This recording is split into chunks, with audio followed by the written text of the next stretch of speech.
সারা জীবন তোর পিছনে লাগে থাকবো, তোর শান্তিতে থাকতে দেবো না, তোর পিছনে কি করতে এটা তুই জানিসও না। দেখবি খুব বেশি দিন না, অল্প কয়েকদিনের মধ্যে দেখবি সারা দেশের মানুষ দেখবে। রাশেদ খান নামে একটা লোক আছে না, এটা কাবিলের বেতাত্তা। জামাতের মতো একটা শক্তিশালী রাজনৈতিক দল ছাড়া এই আন্দোলনকে কখনোই সফল করা সম্ভব হতো না।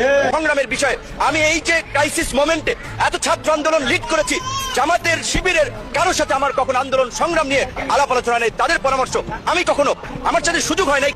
বাংলাদেশে এখন তারেক রহমানের জাদু, এই প্রতারক খণ্ড, এদের কাছে কি বাংলাদেশ নিরাপদ? এরা নাকি বাংলাদেশে ক্ষমতায় যাবে, এরা নাকি রাষ্ট্র পরিচালনার স্বপ্ন দেখে ফেসবুকে সরকার গঠন করেছিল। বাংলাদেশের মাননীয় প্রধানমন্ত্রী আমাদের জন্য গর্বের এবং আল্লাহর পক্ষ থেকে আশীর্বাদ। জহিরুদ্দিন স্বপনের মতো ভাগা নেতার মন্ত্রিত্ব চলে গেছে, আর বিকাশ নুরা বলে যে অনলাইন সোশ্যাল মিডিয়ায় যারা বিভিন্নভাবে বক্তব্য দিচ্ছে, বিকাশ নুরাকে নুরা বলছে, বিকাশ বলছে, তাদের অ্যাক্টিভিটিস বন্ধ করে দিতে হবে। বাংলাদেশের মানুষ যেন কেউ কমেন্টস না করে, শেয়ার না করে, তা বন্ধ করতে হবে। কত বড় সাহস দেখেন! এই ধরনের সাহস দেখিয়ে কি হবে? সর্বশেষ উড়ে যাবে ফুয়ের সাথে। এবার বেবিনুরকে মোটামুটি সাইজ করার মতো একটা কঠিন বার্তা দিয়েছেন জামাত ইসলামের এমপি, ইসলামী ছাত্র শিবিরের সাবেক কেন্দ্রীয় সভাপতি, ঢাকা মহানগর দক্ষিণ জামাত ইসলামীর সেক্রেটারি জেনারেল, জামাত ইসলামের কেন্দ্রীয় নির্বাহী পরিষদের সদস্য জনাব ডক্টর শফিকুল ইসলাম মাসুদ। আপনারা জানেন শফিকুল ইসলাম মাসুদ মানে হিট। শফিকুল ইসলাম মাসুদরা যা বলেন তা করেন। কিন্তু মন থেকে কে খুশি হবে না? নিশ্চয়ই ভিপি নূর সাহেব খুশি হইতে পারবে না, কারণ ইলিয়াস হোসেনের সাথে তার যুদ্ধ হয়ে গেছে। সে ইলিয়াস হোসেনকে দেখা নিবে, তার সঙ্গে দেখা নিবে ছাত্র শিবিরকে, তার সঙ্গে দেখা নিবে জামাত ইসলামকে। এদেরকে নিষিদ্ধ করতে হবে। এই কথাগুলা কারা বলতো? জামাত ইসলামে নিষিদ্ধ কারা চাইতো? আওয়ামী লীগ চাইতো এবং ভারত চাইতো। আজকে সেই ভারতের বয়ান কেন ভিপি নূরের কণ্ঠে? এটা কিন্তু বিরাট একটা বড় প্রশ্ন। সরকারে থাকা বিরোধী দলের যে বিরোধী দল নির্বাচন করে এই সংসদে গেছে, তাদেরকে নিষিদ্ধ করতে হবে। নিষিদ্ধ করতে পারবেন কিনা জানি না, তবে তাদেরকে নিষিদ্ধ করার কথা বলে একজন কিন্তু দিল্লিতে চলে গেছে। আপনি কোথায় যাবেন একটু চিন্তা করেন। আপনার এই ধরনের কথা বলা মোটেও উচিত হচ্ছে না। দেশের ভিতরে বিরল ও নির্লজ্জ প্রাণী আছে তিনটা। এক হলো বিকাশ নূর, দুই হলো আমতারেক, আর নতুন একটা আমদানি হয়েছে রাশেদ। আসসালামু আলাইকুম দর্শক, বিডি নিউজ ভিশনের নতুন একটা নিউজ নিয়ে হাজির হয়ে গেলাম।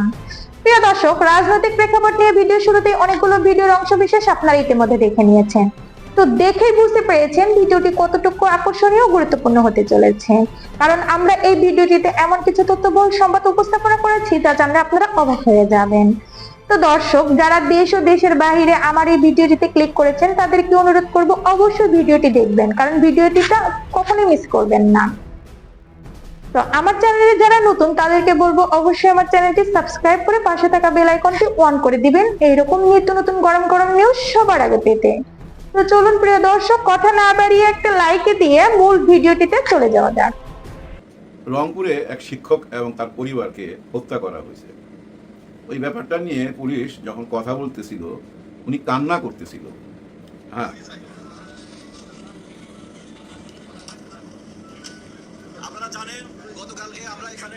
মানে উনি নিজেই সইতে পারতেছিল না এই ঘটনাটা আপনারা শুনছেন। ঘটনা নিয়ে আলাপ করব এর আগে আপনাকে আরেকজন পুলিশ দেখাই। দেখেন কতটা অসহায় হইলে এইভাবে কথা বলে।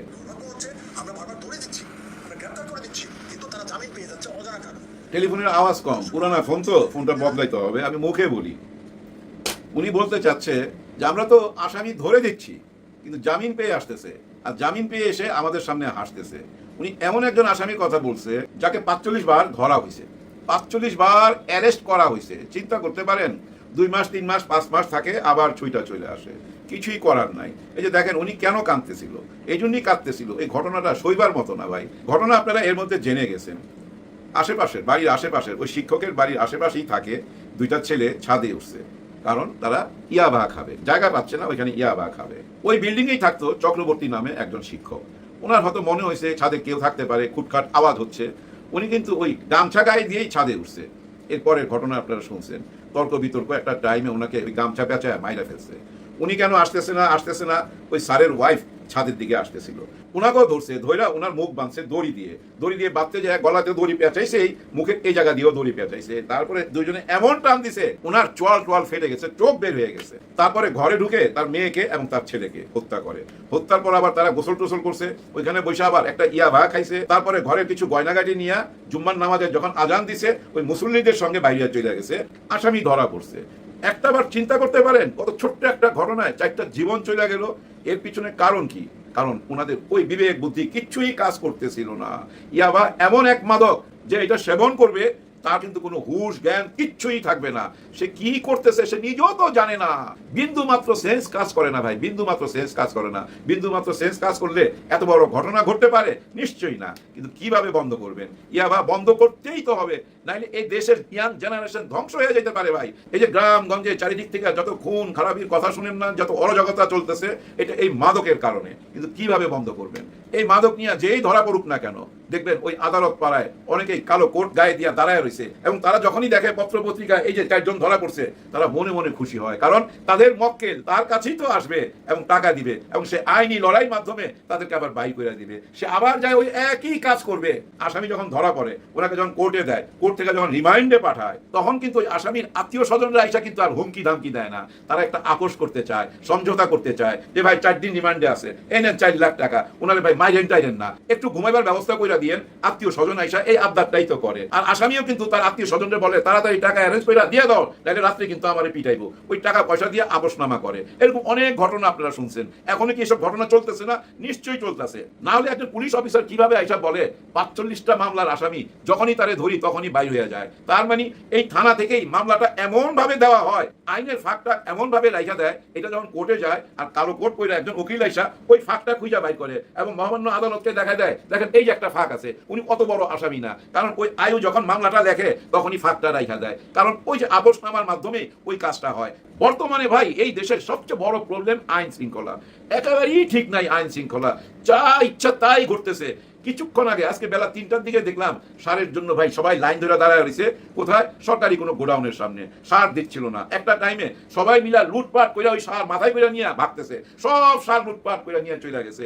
এই একই ঘটনা দেখছিলাম 74 সালে ভাই, ওই যে রেশন দোকানে চাউল দিত না, ওই চাউলের দোকান থেকে সব লুটপাট করে নিয়ে গেছে। আমার নিজের চোখে দেখা এই মহাখালীতে এই ঘটনা ঘটছিল। অভাব আর পেটের জ্বালায় কি করবে মানুষ, ওই রেশন দোকান থেকে চাল লুট করে নিয়ে গেছে। আর এখন ভাই সার পাওয়া যাচ্ছে না, 1350 টাকার সার হয়ে গেছে 1600-1700, 2000 টাকা দিয়েও পাচ্ছে না, যার জন্য লুট করে নিয়ে চলে গেছে। দেশের আইন কানুন সবকিছুই ভাঙ্গা করতেছে। এর মধ্যে আপনি একটা ঘটনা দেখছেন ফরচুন মার্কেটে, এক বাবা তার মেয়েকে নিয়ে গেছে, 10-12 বছরের মেয়ে, ওই বাবাকে ধইরা তার পকেটের মধ্যে ইয়াবা ঢুকাই দেওয়া হয়েছে, তারপরে তাকে অ্যারেস্ট করে নিয়েছে, আবার বোধহয় ছাইরাও দিছে না, কি হয়েছে জানি না। কিন্তু এইসব ঘটনা দেখতে ভালো লাগতেছে না। পুলিশ কেন আরো শক্ত হইতে পারতেছে না? কেন হইতে পারতেছে না ভাই? ওই উপরের টেলিফোনের জ্বালায় ওই একই সিস্টেমে চলতেছে তো ভাই। ইনুস সরকারের আমলে আপনারা দেখছেন না, কাউকে যদি ধরতো ওই থানার ভিতরে যা ছুটে নিয়ে আসতো। এই আমলে কি এটা নাই ঘটনা? এরকম ঘটনা এখনো ঘটতেছে। দেখেন ভাই ব্রাদার, আদালত আছে, আইন আছে, জেল আছে, বিচারক আছে, বিচারপতি আছে, সব কিছুই আছে, কিন্তু তারপরও কেন কাউকে লাইনে আনতে পারতেছে না? কেন আইনের ভয়টা মানুষের ভিতরে ঢুকাইতে পারতেছে না? মানুষ কেন আইনকে মানতে চাচ্ছে না? এর পিছনে কারণ কি জানেন? কারণ একটাই, আপনি যত বড় অপরাধী করেন না কেন, আপনাকে ধরা হইলো, ধৈরা হ্যান্ডকাপ লাগানো হইলো, তারপর একটা হেলমেট লাগায়া, একটা বুলেট প্রুফ জ্যাকেট পরায়া আমি নিয়ে গেলাম আদালতে। আদালত ওইখান থেকে একটা রায় দিল, রায় পরে আপনি রিমাইন্ডে গেলেন, অথবা রিমাইন্ড থেকে আবার জেলের ভিতরে ঢুকে গেলেন। আর যখনই আপনি জেলের ভিতরে ঢুকে গেলেন না, তখনই চলে গেলেন আপনি মায়ের কোলের মধ্যে। হ্যাঁ ভাই, মায়ের কোলে সবচেয়ে বড় নিরাপদ জায়গা হচ্ছে এই জেলখানা। কি সুযোগ সুবিধা চান আপনি? সব সুযোগ সুবিধা আছে যদি আপনার কাছে টাকা থাকে আর টাকা অ্যারেঞ্জ হয়ে যায় ভাই। যারা জেলখানা যায় তাদের সাঙ্গপাঙ্গ তো বাইরে থাকে, ওই জেলখানা থেকেই চাঁদাবাজি করা হয়, ওই টাকা ওইখানেও চলে যায়। আর এই জেলখানার ভিতরে আপনি রাজকীয় হালে থাকতে পারবেন, একেবারে রাজকীয় হালে থাকতে পারবেন। আপনার যদি বাংলা কমর থাকে ইংলিশ কমর লাগাই নিতে পারবেন, এসি লাগাই নিতে পারবেন, মোবাইল ইউজ করতে পারবেন, বাইরে কথা বলতে পারবেন। কার কাছে জানি শুনছিলাম, ওই যে বিএনপির ফালু সাহেব যখন অ্যারেস্ট হইলো, জেলখানায় ছিল, এই ঢাকা জেলখানায়, এই যেটা এখন পরিত্যক্ত, ওই জেলখানার ভিতরে উনি টিনের ছাউনি দিয়া কয়েদিরা যখন গোসল টোসল করবে, ওইটা ওপেন ছিল, ওইখানে টিনের ছাউনি দিয়ে দিছে, এবং মাঝে মধ্যে ওইখানে উনি ভাই জ্যাবতী খাওয়া খাওয়াইতো কয়েদিদেরকে, যার জন্য উনি হয়ে গেছিল জেলখানার সম্রাট। আর এখনো যারা জেলখানার ভিতরে আছে না ভাই, তারা রাজা বাদশার হালেই আছে। তার মানে কি, যতক্ষণ পর্যন্ত আইন কানুন ঠিক না হবে, যতক্ষণ পর্যন্ত বিচার ব্যবস্থা ঠিক না হবে, ততক্ষণ পর্যন্ত এগুলো বন্ধ করতে পারবেন না। বর্তমান সরকার যত ভালো ভালো কাজই করুক না কেন, ওইটা কেমন হবে জানেন? ওই 1 মণ দুধের মধ্যে 1 ফোঁটা তেঁতুল দেওয়ার মতো। হ্যাঁ, 1 ফোঁটা তেঁতুল দিয়ে দিলে ওই দুধটা কি হবে? পুরো দুধটাই তো ফাইটা যাবে। ঠিক তেমনি ওনারা যতই উন্নতি করুক না, যতই ভালো কাজ করুক না, দেশের আইন শৃঙ্খলা যদি ঠিক না হয়, সাধারণ মানুষ কিন্তু সেটা মাইনা নিবে না। সাধারণ মানুষ শান্তি চায়, আমি ঘর থেকে বাইর হবো, আবার ঘরে ফেরত আসবো, এটাই তো চাইবে আমার সন্তানরা, আমার ঘরের পরিবার, এটাই তো চাইবে। আমি কি চাইবো? আমার ছেলে মেয়ে বাইরে গেছে, আবার যেন ঘরের মধ্যে নিরাপদে ফেরত আসতে পারে। দেখেন ওই টিচার তো ঘরের মধ্যেই ছিল, 4 জনের একটা ছোট্ট পরিবার, পরিবার ওই ঘরের মধ্যে ছিল, উনি দেখা ফেলাইছে ইয়াবা খাইতে, এই জন্য পুরো পরিবারকে হত্যা করা হলো। এরকম ঘটনা ভাই পুরো দেশেই ঘটতেছে, কিন্তু কিভাবে থামাবেন? আমাদের মাননীয় স্বরাষ্ট্রমন্ত্রী তো ভাই সংবিধান নিয়ে আছে, উনি সব মন্ত্রণালয় দেখেন, ওনার নিজের মন্ত্রণালয়ের মধ্যে যে কি খারাপ অবস্থা, ওনাদের মান ইজ্জত সম্মান অর্জন সবকিছু যে ডুবাই দিতেছে, সেদিকে তো খেয়াল রাখতে হবে। হ্যাঁ, উনি আজকেও বলছে কাউকে ছাড় দিব না, সবাই লিস্ট হইতেছে সবাই, এবং তাদেরও লিস্ট হইতেছে যেসব পুলিশরা ওইসব আসামিদেরকে সাহায্য সহযোগিতা করবে, অথবা ওই আসামিদেরকে যারা না ধরবে সেই সব পুলিশের বিরুদ্ধে অ্যাকশন নিবে। এগুলো তো ভাই বলা হচ্ছে, কিন্তু কে শুনে কার কথা? অপারেশন ডেভিল হান্টের কথা তো আমরা শুনছি, কোনো কিছু হয়েছিল ইউনূস সরকারের আমলে? কিচ্ছু হয় নাই। এখনো ভাই এইসব কথাবার্তা দিয়ে কিচ্ছু হবে না। কারণ কি জানেন, আপনি একজনকে ধরবেন, উনার জন্য আবার 10 জন টেলিফোন করতে থাকবে, কারণ ওই যে দল করে ওই দলের লোকজনরাই তো দলকে ডুবাচ্ছে। তাহলে উপায় কি ভাই? এভাবে কি দেশ চলতে থাকবে? না, উপায় একটা আছে।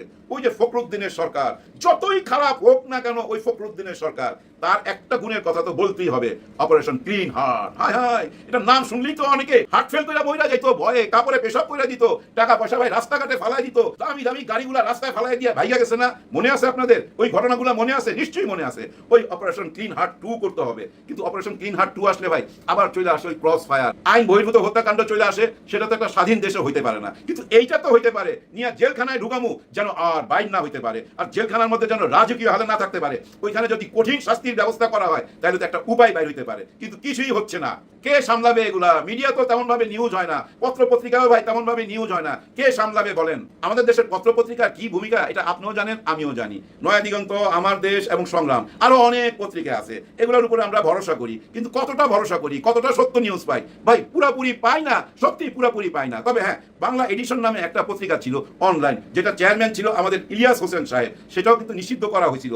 আজকে কিন্তু সেটা নিবন্ধন দেওয়া হয়েছে, ধন্যবাদ জানাইতে চাই বিএনপি সরকারকে। হ্যাঁ, এটা নিবন্ধন আজকে দেওয়া হয়েছে। বাংলা এডিশন নিবন্ধন পাওয়াতে মন থেকে খুশি হয়েছি, কিন্তু মন থেকে কে খুশি হবে না? নিশ্চয়ই ভিপি নূর সাহেব খুশি হইতে পারবে না, কারণ ইলিয়াস হোসেনের সাথে তার যুদ্ধ হয়ে গেছে। সে ইলিয়াস হোসেনকে দেখা নিবে, তার সঙ্গে দেখা নিবে ছাত্র শিবিরকে, তার সঙ্গে দেখা নিবে জামাত ইসলামকে। এদেরকে নিষিদ্ধ করতে হবে। এই কথাগুলা কারা বলতো? জামাত ইসলামের নিষিদ্ধ কারা চাইতো? আওয়ামী লীগ চাইতো এবং ভারত চাইতো। আজকে সেই ভারতের বয়ান কেন ভিপি নূরের কণ্ঠে? এটা কিন্তু বিরাট একটা বড় প্রশ্ন। সরকারে থাকা বিরোধী দলের, যে বিরোধী দল নির্বাচন করে এই সংসদে গেছে, তাদেরকে নিষিদ্ধ করতে হবে। নিষিদ্ধ করতে পারবেন কিনা জানি না, তবে তাদেরকে নিষিদ্ধ করার কথা বলে একজন কিন্তু দিল্লিতে চলে গেছে। আপনি কোথায় যাবেন একটু চিন্তা করেন। আপনার এই ধরনের কথা বলা মোটেও উচিত হচ্ছে না। এই ধরনের কথা জবানে আনবেন না। কি ধরনের কথা বলেন একজন প্রতিমন্ত্রী হইয়া? আপনার কণ্ঠে কেন শেখ হাসিনার বয়ান? শেখ হাসিনা তো ওনাদের নিষিদ্ধ চাইছিল এবং নিষিদ্ধ কইরাও গেছে, আপনিও কেন সেই নিষিদ্ধ চাইতেছেন? এটার জন্য ভাই তদন্ত করতে হবে এবং দায়িত্ব নিতে হবে বিএনপি সরকারের। বিএনপি সরকারের একটা কিছু বলা উচিত, ভিপি নূর এবং এই রাশেদ খানকে, মাননীয় প্রধানমন্ত্রী আপনি সাবধান করেন। যদি সাবধান না হয় বিরাট বড় ভেজাল হবে। অলরেডি কিন্তু আমাদের ইলিয়াস হোসেন এবং পিনাকি ভট্টাচার্য দুজনই প্রতিজ্ঞা করে ফেলছে। কি প্রতিজ্ঞা? যে তোমার সাথে খেলবো। হ্যাঁ, এই রাশেদ খান এবং ভিপি নূরের সাথে ইলিয়াস হোসেন খেলবে, পিনাকি ভট্টাচার্য খেলবে। আর ওনাদের খেলাটা কেমন হবে একটু চিন্তা করেন। ওনারা কিন্তু এই দুজনকে ছাড় দিবে না, যেহেতু প্রতিজ্ঞা করে ফেলছে। আর এই দুজনের চরিত্র যখনই সামনে নিয়ে আসবে, যতবারই সামনে নিয়ে আসবে, ততবারই কিন্তু এই বদনামের ভাগী আপনারা হবেন। আপনাদের সামনে আজকে খুব ছোট লেভেলের একজন কথিত রাজনৈতিক বিকাশ এজেন্টকে নিয়ে কথা বলবো। তো তিনি সম্প্রতি তার কিছু বক্তব্য আমার চোখে পড়েছে। তিনি আসলে বিশেষ করে নিজেকে বিএনপি সাজানোর অনেক চেষ্টা করছেন। তো আপনি যদি নিজে বিএনপি হন বা জামাতি হন, কিছু একটা, তাহলে তার আপনার এই গণ অধিকার পরিষদ বলে আলাদা কোনো বিকাশ এজেন্টের দোকান খোলার দরকার ছিল না, তাই না? তখনই তো এখন কেন মানে সে বিএনপি হলে আমার কোনো সমস্যা নেই, আগে সেটা বলে নেই। যে কেউ বিএনপি হইতে পারে, যে কেউ জামাত হইতে পারে, ওগুলো আমার কোনো ব্যাপার না। জাস্ট মানে আমি আমার যে বিষয়টা নিয়ে কথা বলতে এসেছি সেটা সূচনাতে এই কথাটুকু বললাম। এখন সে নিজে বিএনপি সেজে তারপরে বিএনপির মতো, বিএনপির নেতার মতো কেন কথা বলছে, সেটা হচ্ছে আমার আলোচনার মূল বিষয়। এখানে রাজনীতিটা আসলে কোনো বিষয় না। মানুষ সেবা, তারপরে দেশের জন্য জীবন দেওয়া, এগুলো কোনো বিষয় না। পকেটে টাকা আসবে, আমি আসছি, টাকা না আসলে নাই। এর আগে বিকাশে এই নুরু আর রাশেদ, এই দুইজন মিলে যে পরিমাণে টাকা পয়সা তারা কামিয়েছে, মানুষ তাদেরকে অঢেল দুহাত ভরে, তারপরে এই দেশের মানুষ তাদেরকে ভালোবাসা দিয়েছে, টাকা দিয়েছে, দুইটাই দিয়েছে। কিন্তু সেই বিকাশের টাকা দিয়ে তারা কি করেছে এবং তার পরবর্তীতে গেল 2 বছরে তারা ফুলে ফেপে কি পরিমাণে টাকার মালিক হয়েছে, তার একটা ছোট্ট নিদর্শন উদাহরণ আপনাদেরকে আজকে দেখিয়ে যাচ্ছে। আমার হাতে বেশ কিছু ডকুমেন্টস এসেছে বিকাশ রাশেদের স্ত্রীর নামে, তার কয়েকটি আপনার স্ট্যাম্প। সেখানে দেখা যাচ্ছে যে রাশেদের স্ত্রী, তিনি বিভিন্ন মানুষকে টাকা সুদে লোন দিচ্ছেন। সুদে লোন দিচ্ছেন। ধরেন এই যে ইউনুস, আওয়ামী লীগের লোকজন তারা ভালোবেসে বলে সুদা নিউজ, না সুদা নিউজ না কি বলে, সুধি নিউজে ধরেন বাংলাদেশে সে গিয়েছে, বাংলাদেশে সে তো কোনো ভালো জিনিস শিখাই দিয়ে আসে না। ধরেন পৃথিবীর বাইরে বিভিন্ন দেশে কী কী আছে, সুন্দর সুন্দর ট্রাফিক ব্যবস্থা আছে, দুর্নীতিমুক্ত সামাজিক রাষ্ট্র কাঠামো আছে, তারপর আইনের রাষ্ট্রীয় কাঠামো আছে। এই যে এগুলো সে শিখায় নেই, সে বাংলাদেশে গিয়ে সে শিখিয়ে এসেছে হচ্ছে মহিলাদেরকে ন্যাংটা হয়ে রাস্তায় গিয়ে তার করতে হবে, তার অফিসের মেম্বার হইতে হবে, এরপরে তিনি সুদে টাকা দিবেন, সেই সুদের টাকা ফেরত দিতে না পারলে আবার জামাইয়ের লুঙ্গি মুঙ্গি সব খুলে নিয়ে যাবে। এইটাই সুদ ইউনুস আমাদেরকে শিখিয়েছে। তো সুদ ইউনুস থেকে এই রাশেদ, তারপরে বিকাশ নূর কয়েকদিন আগে হুট করে সুদ ইউনুসের প্রোফাইল পিকচার থেকে সরাই দিল। তার আগে প্রোফাইল পিকচার ছিল এই সুদ ইউনুসের সাথে তার ছবি, সরাই দিয়ে তার কয়েক ঘন্টার মাঝে এসে সুদ ইউনুসের বিরুদ্ধে পোস্ট করলো। তো এগুলো তাদের মূলত সবই স্ট্যান্ডবাজি, সব মানে যখন যার কাছ থেকে সুবিধা। এখন ধরেন সে তারেক রহমানকে আমি গ্যারান্টি দিলাম, আমি বেঁচে থাকি আর মারা যাই, আপনাদেরকে গ্যারান্টি দিয়ে বলে দিলাম, এই নুরু এই রাশেদ বিএনপির কাছ থেকে যেদিন সুবিধা পাবে না সেদিন বিশাল বড় রাজনৈতিক নেতা হয়ে আবার শেখ মুজিবের মতো ভাজা ঘিয়ের গলায় ভাষণ দিবে, বলে দিলাম, লিখে রাখেন। তো আজকে তারা সুদ ইউনুসের কাছ থেকে যে সুদের ব্যবসা কারবার শিখেছে সেটা দিয়ে কি করছে আপনাদেরকে সেটা একটু দেখাই। আচ্ছা, আমার কাছে আসা যেই নথিগুলো এসেছে সেখানে একটা স্ট্যাম্প, সেই স্ট্যাম্পটা 8/3/2025, অর্থাৎ 24-এর পলাতক হাসিনার পালিয়ে যাওয়ার পরে যে টাকা পয়সা কামিয়েছে তারপর থেকেই শুরু করেছে আর কি। আচ্ছা, এখানে প্রথম পক্ষ রাবেয়া আক্তার আলো, পিতা মোহাম্মদ আলম, ঠিকানা 5-3 ক ভাসানটেক, পশ্চিম ভাসানটেক, ঢাকা ক্যান্টনমেন্ট, রাশেদের বাসার ঠিকানা 1206 কাপফুল, ঢাকা উত্তর সিটি কর্পোরেশন, ঢাকা। পেশা ব্যবসা, রাশেদের বউর পেশা ব্যবসা, বুঝছেন তো কী ব্যবসা করে আল্লাহ জানে। তো ধর্ম ইসলাম, স্বাধীনতা, বাংলাদেশি, ভোটার আইডি কার্ড, ব্লা ব্লা ব্লা ব্লা ব্লা, সেটা না বললাম। এটা প্রথম পক্ষ। দ্বিতীয় পক্ষ হচ্ছে মোসাম্মদ হেলেনা আক্তার নামে একজনকে লোন দিয়েছেন, সুদের টাকা লাগাচ্ছেন, সেখানে শুরু করছেন, দেখেন মানে সুদারু হইল ইমানদার আছে, মহান আল্লাহকে স্মরণ করিয়া এই চুক্তিপত্র আরম্ভ করিতেছি। আমি দ্বিতীয় পক্ষ গ্রহীতা, প্রথম পক্ষ রাবেয়া আক্তার আলো হইতে 5 লক্ষ টাকা ঋণ হিসাবে গ্রহণ করি, তাতে উল্লেখ থাকে দ্বিতীয় পক্ষকে আমি প্রতি মাসে 4% লভ্যাংশ হিসাবে দিব। আচ্ছা, শর্তাবলী, ঋণের টাকা গ্রহণ করে 8/3/2025 তারিখে প্রথম পক্ষ 4% লাভে প্রতি মাসে 20 লাখ। আরে এই শালা ব্যবসা দেখছেন, 5 লাখে প্রতি মাসে 20,000 টাকা করে রাশেদের বউয়ের ব্যবসা। দ্বিতীয় পক্ষ প্রথম পক্ষকে সিকিউরিটির জন্য একখানা ব্যাংক চেক প্রদান করিবেন, যা প্রথম পক্ষ যে কোনো সময় উত্তোলন করিতে পারিবেন। প্রথম পক্ষে টাকা প্রয়োজন হলে দ্বিতীয় পক্ষকে 3 মাস পূর্বে জানাতে হবে। লভ্যাংশ 4%, 20,000 টাকা প্রতি মাসে দ্বিতীয় পক্ষকে প্রদান করিবেন। যদি কোনো দুর্ঘটনায় দ্বিতীয় পক্ষের মৃত্যু হয়, তার অবর্তমানে চুক্তির সমস্ত টাকা তার ওয়ারিশগণের উপর বর্তাইবে, ও যদি কোনো দুর্ঘটনায় প্রথম পক্ষের মৃত্যু হয়, তার অবর্তমানে চুক্তির সমস্ত টাকা তার ওয়ারিশগণ বুঝিয়া পাইবেন। মানে মরার আগে তো সুদ খাবেই, মরার পরে ওর বউ পোলাপাইন বাচ্চা যারা থাকবে জীবিত, এদেরকেও সুদের মধ্যে দিয়া যাইতেছে, ওরা সুদ খায়া তারপরে দোয়া করবে এর জন্য। উপরোক্ত চুক্তির বরখেলাপ হইলে প্রথম পক্ষ রাবেয়া আক্তার আলো চলমান আইন অনুযায়ী আইনগত ব্যবস্থা নেয়ার ক্ষমতা রাখে।